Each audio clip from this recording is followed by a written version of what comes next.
हे दोस्तों, कैसे हैं आप सब लोग। आज है 3 नवंबर, टाइम हो रहा है 4:40। आपके सामने बीटीसी का चार्ट है। यह है, आप 5 मिनट के टाइम फ्रेम पर देख रहे हैं और इस 5 मिनट के टाइम फ्रेम पर आप एक रेंज देख रहे हैं।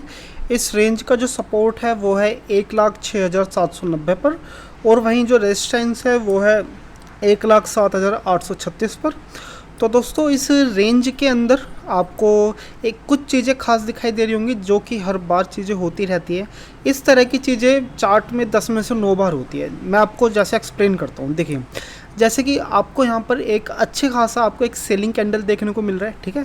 फिर उसके बाद आपको एक काफ़ी अच्छी खासी मारीबुजू कैंडल बनती हुई दिखती है, जो कि जस्ट इस सपोर्ट के लाइन को टच करती है। एंड देन आपको पता ही है, जैसे ही सपोर्ट के आसपास कैंडल बनना शुरू होती है तो वैसे ही आपको एक स्पाइक देखने को मिलती है, ठीक है। अब ये जो स्पाइक बनी है, ये ऑब्वियसली ये बायर्स की तरफ से ये स्पाइक बनी है। चलिए आगे बढ़ते हैं। अब इस कैंडल के बाद आपको एक स्ट्रॉन्ग एक मारीबुजू कैंडल देखने को मिल रही है, ठीक है। जब भी आप एक स्ट्रॉन्ग मारीबुजू कैंडल के बाद जब भी आप ट्रेड एग्जीक्यूट करते हैं तो आपको एसएलबी सबसे बड़ा रखना पड़ता है, ठीक है।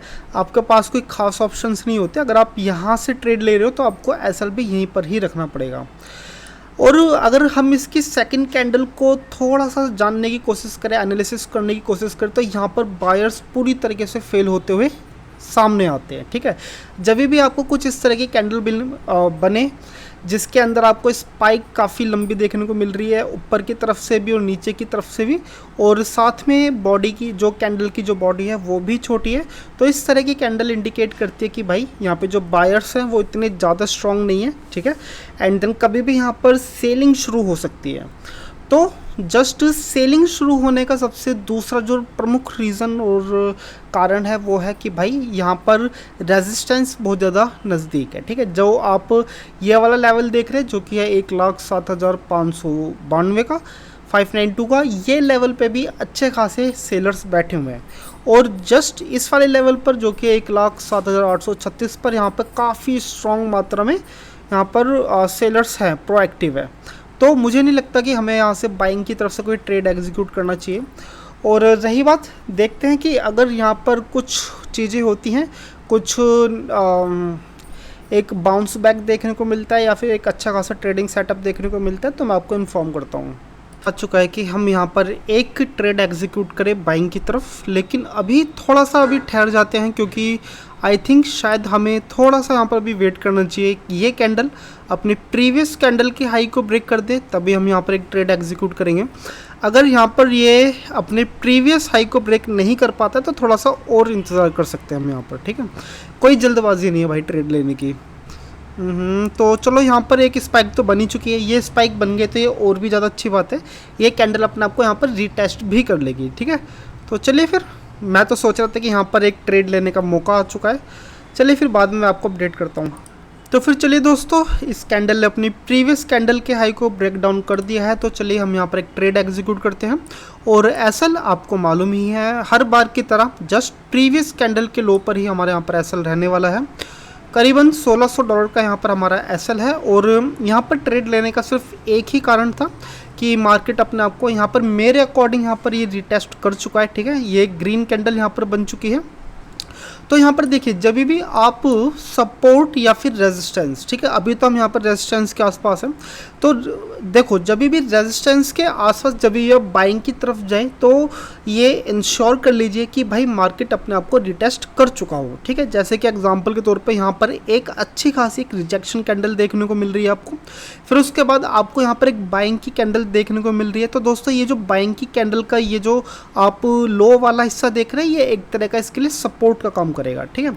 एंड देन अभी हाल फिलहाल अभी काफ़ी अच्छा खासा टाइम है, 2.5 मिनट के आसपास का टाइम है।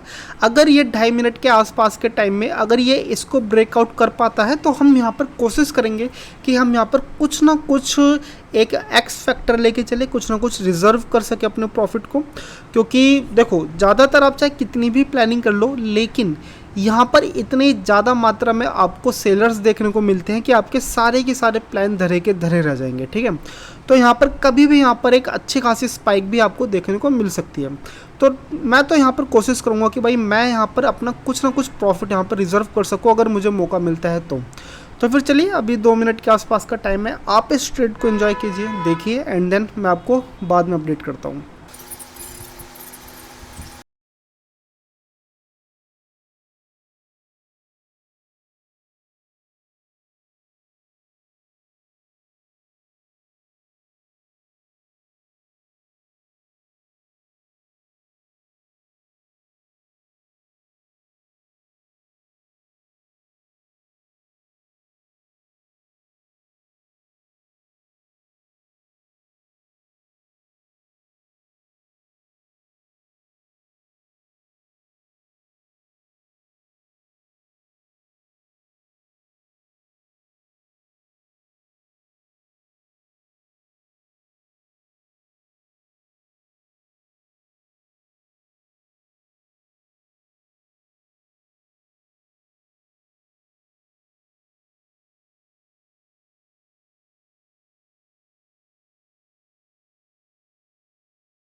ये दोस्तों, काफ़ी लंबे अरसे तक एसएल में बैठने के बाद, लॉस में बैठने के बाद, अब कुछ मतलब नहीं बनता कि हम इतने लंबे लॉस में बैठें।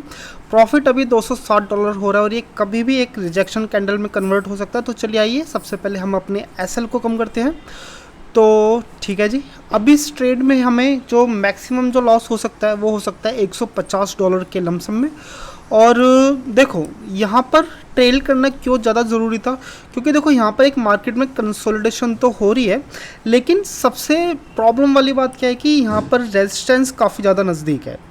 ठीक है, एंड देन अगर ये कैंडल अगर ये सस्टेन कर पाती है और एक अच्छी खासी एक डिसेंट कैंडल में अगर ये क्लोजिंग देती है, तो हमारे पास एक ऑप्शन होगा कि हम न्यूट्रल में हम इसको ट्रेड कर सकें। ठीक है, क्योंकि देखो न्यूट्रल में ट्रेड करने के लिए अभी थोड़ा बहुत मेरे पास पॉइंट्स काफ़ी कम है, क्योंकि जब ये कैंडल क्लोज होगी और जब दूसरी कैंडल शुरू होगी तो कम से कम नहीं तो उसके पास भी थोड़ा सा स्पेस होना चाहिए। ठीक है, क्योंकि जब भी कोई दूसरी नई कैंडल शुरू होती है तो वो अपनी प्रीवियस कैंडल का 30%, 40%, यहाँ तक कि 50% भी बॉडी को कवर करती है।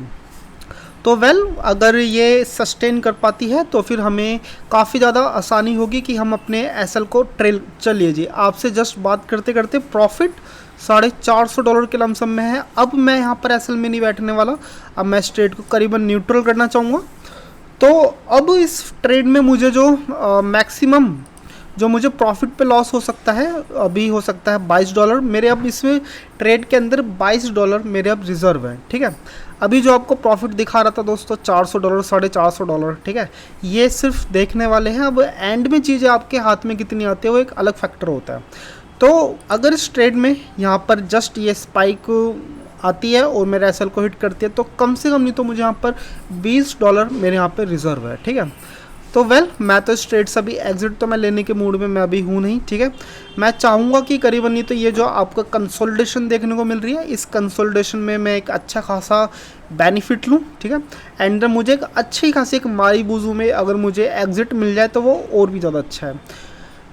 चलो कोई बात नहीं, अगर फिर भी अगर मेरा यहाँ पर एसएल हिट होता भी तो $20 तो रिजर्व है ही। ठीक है, और अभी ये कैंडल अपने प्रीवियस को, अरे वाह, चलिए जी, इस कैंडल ने अपनी प्रीवियस कैंडल को ब्रेकआउट दे चुका है। एंड देन अब मुझे यहाँ पर जो प्रॉफिट होगा वो मिनिमम होगा $268 का। ठीक है, तो ठीक है, आप इस ट्रेड को देखिए, एंजॉय कीजिए, एंड देन मैं आपको कुछ चीज़ें अब एग्जिट पे मिलता है आपसे।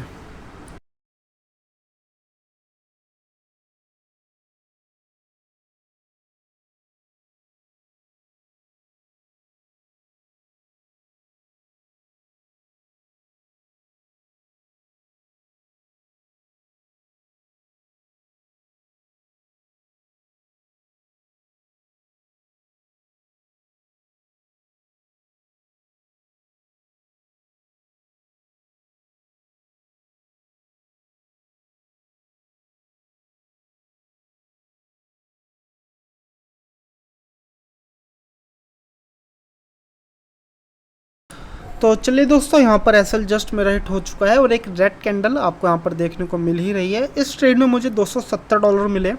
मुझे उम्मीद थी कि यहाँ पर मैं एक बिग मारीबूजू कैंडल यहाँ पर बने और जस्ट इस वाले बैरियर को ब्रेक डाउन करते हुए जाए और मैं यहीं पर ही मैं यहाँ पर प्रॉफिट लेने की मैं सोच रहा था। चलिए फिर भी कोई बात नहीं, $270 हमें यहाँ पर मिलते हैं। आपको यहाँ पर वीडियो कैसी लग रही है आप मुझे कमेंट करके बताइए एंड देन मिलते हैं आपसे अब कल।